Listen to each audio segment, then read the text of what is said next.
आज के टॉपिक में हम बात करेंगे किसके बारे, एंजाइम्स के बारे में। हमें पीछे तक काफ़ी जगह पे प्रोटीन्स के अंदर जितनी भी प्रोटीन्स पड़े हैं, कार्बोहाइड्रेट पड़े हैं, उसमें हम एंजाइम्स वर्ड यूज़ करते रहे हैं, बट हमें अभी तक नहीं पता कि एंजाइम एक्चुअली होता क्या है। अब आपको बताता हूँ कि एंजाइम है क्या।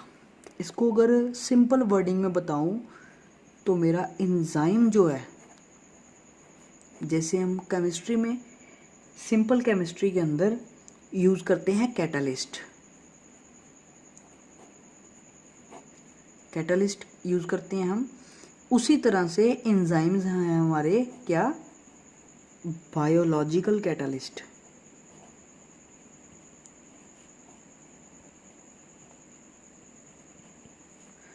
ठीक है, जिस तरह से हम पढ़ते हैं एंजाइम्स को कैटालिस्ट की तरह, उसी तरह से हम पढ़ेंगे बायोलॉजिकल कैटालिस्ट की तरह।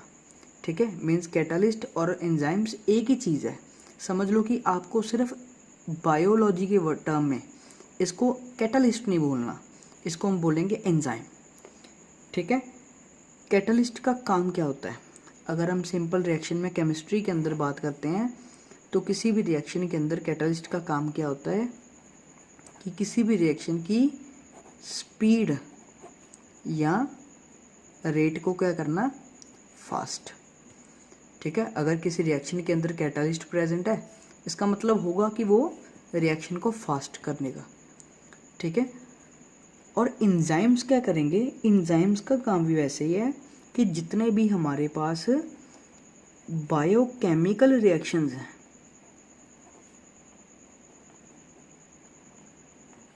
उनको क्या करेगा, ये फास्ट करेगा।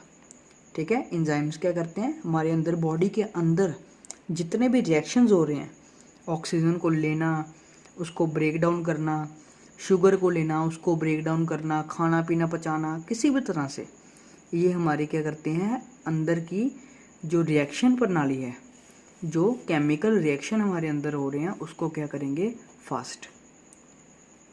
और एक चीज़ कि जितने भी हमारे पास एंजाइम्स हैं, वो सभी क्या हैं, एक तरह से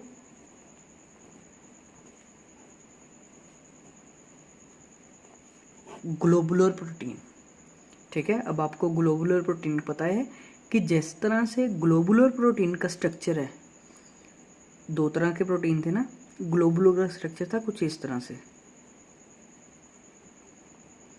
मीन्स जिसमें अंदर ब्रांच्ड प्रोटीन होता है, जिसके अंदर एक चेन दूसरे के ऊपर प्रॉपर ओवरलैपिंग नहीं कर पाती, इस तरह के प्रोटीन्स को बोलते हैं ग्लोबुलर।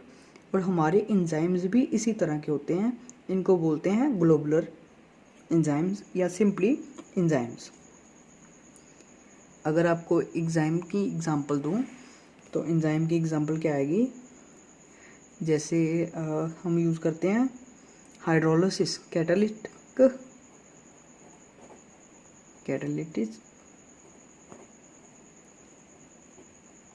Hydrolysis of मेल्टोस।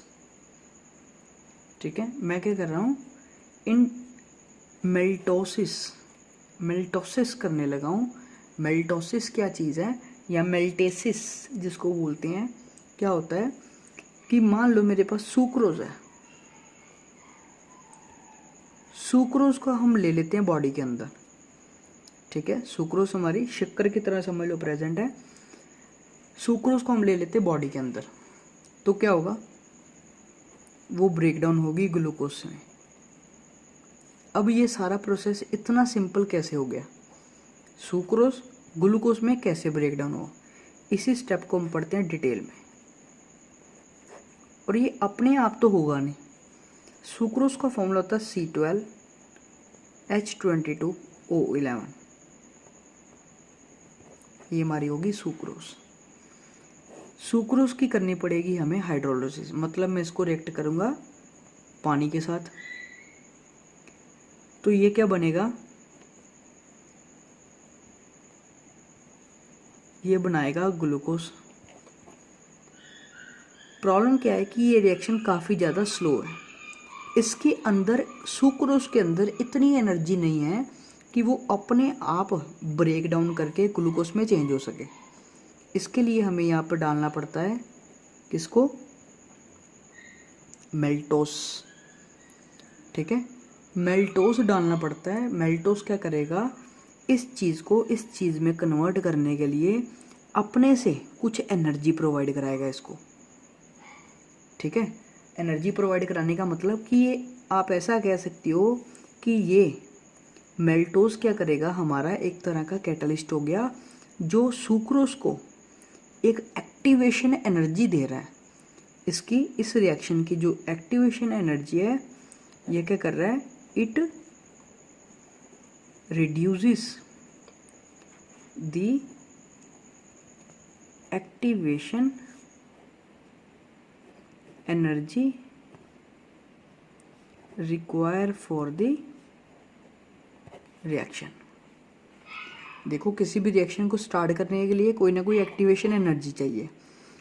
तो ये एनर्जी स्टार्टिंग में रिएक्शन क्यों हो नहीं पाया, क्योंकि इसकी एनर्जी शायद हो सकता है इससे कम हो, जितनी भी लिमिट थी उससे कम हो, तभी रिएक्शन पॉसिबल नहीं हो पा रहा।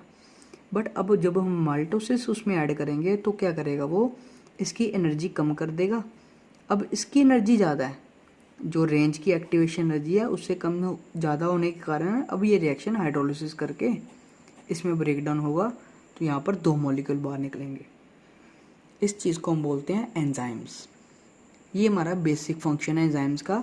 अगर आपको कोई पूछे तो एंजाइम्स का फंक्शन क्या है, हमारी बॉडी के अंदर वो करता क्या है, तो आपको कह सकते हो कि किसी चीज़ की ब्रेक डाउन करने में हेल्प करता है और हमारी बॉडी को बायोलॉजिकल रिएक्शन फास्ट करने में काम करता है, और हमारी बॉडी के अंदर एक्टिवेशन एनर्जी किसी रिएक्शन की डिक्रीज या रिड्यूस करने में यूज़ होता है।